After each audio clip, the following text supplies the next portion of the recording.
Hi friends, ഞാനിന്നിവിടെ ഉണ്ടാക്കാൻ പോകുന്നത് വളരെ ടേസ്റ്റി ആയിട്ടുള്ള മത്തങ്ങ പായസമാണ്. അപ്പോൾ ഇതെങ്ങനെ ഉണ്ടാക്കുന്നതെന്ന് നോക്കാം.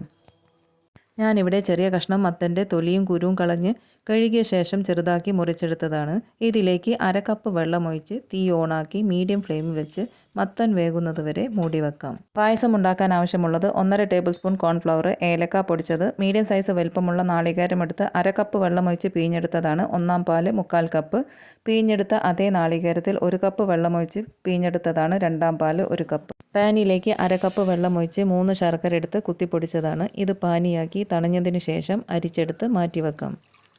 വേവിക്കാൻ വെച്ച മത്തൻ പകുതി വേവായിട്ടുണ്ട്. ഇനി ഇതിലേക്ക് രണ്ടാം പാൽ ഒഴിച്ച് മത്തൻ മുഴുവനായിട്ട് ഉടച്ചെടുക്കാതെ കുറച്ചെടുത്ത് ഉടച്ചെടുക്കാം. മുഴുവനായിട്ട് ഉടച്ചാലും കുഴപ്പമൊന്നുമില്ല. കഴിക്കുമ്പോൾ കുറച്ച് തരിയോട് കൂടി ആകുമ്പോൾ ടേസ്റ്റ് കിട്ടാൻ വേണ്ടി മാത്രമാണ്.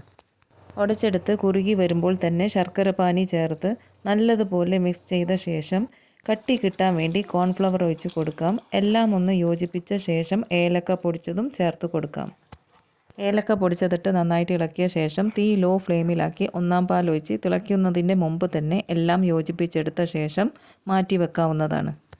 തീ ലോ ഫ്ലെയിമിലാക്കി ചൂടായി വരുന്ന പാനിലേക്ക് കുറച്ച് ബട്ടർ എടുത്ത് പാനിലേക്ക് ഇട്ട് ബട്ടർ ഒന്ന് മെൽറ്റായി വരുമ്പോൾ മത്തങ്ങ പായസത്തിലേക്ക് ചേർത്ത് കൊടുക്കാം. ചൂടായി വരുന്ന പാനിലേക്ക് 1 ടേബിൾ സ്പൂൺ നെയ്യ്, കുറച്ച് വെളിച്ചെണ്ണ ഒഴിച്ച് തേങ്ങാക്കൊത്ത് ഗോൾഡൻ നിറമാകുന്നത് വരെ വറുത്ത ശേഷം അതേ എണ്ണയിലേക്ക് അണ്ടിപ്പരിപ്പിട്ട് ചുവന്ന നിറമാകുമ്പോൾ കോരിയെടുത്ത് അതേ ഓയിലിലേക്ക് മുന്തിരിയിട്ട് ബ്രൗൺ നിറമാകുമ്പോൾ തന്നെ കോരിയെടുത്ത് വറുത്തതെല്ലാം പായസത്തിലേക്ക് ചേർത്ത് കൊടുക്കാം. മത്തൻ പായസം ഇവിടെ തയ്യാറാക്കിയെടുത്തു. ഉണ്ടാക്കി നോക്കിയിട്ട് ഫീഡ്ബാക്ക് അറിയിക്കാൻ മറക്കരുത്. ഇഷ്ടപ്പെട്ട ലൈക്കും ഷെയറും സപ്പോർട്ടും തന്ന് കൂടെ നിൽക്കണേ. പുതിയൊരു റെസിപ്പി ആയിട്ട് വരുന്നത് വരെ നന്ദി, നമസ്കാരം.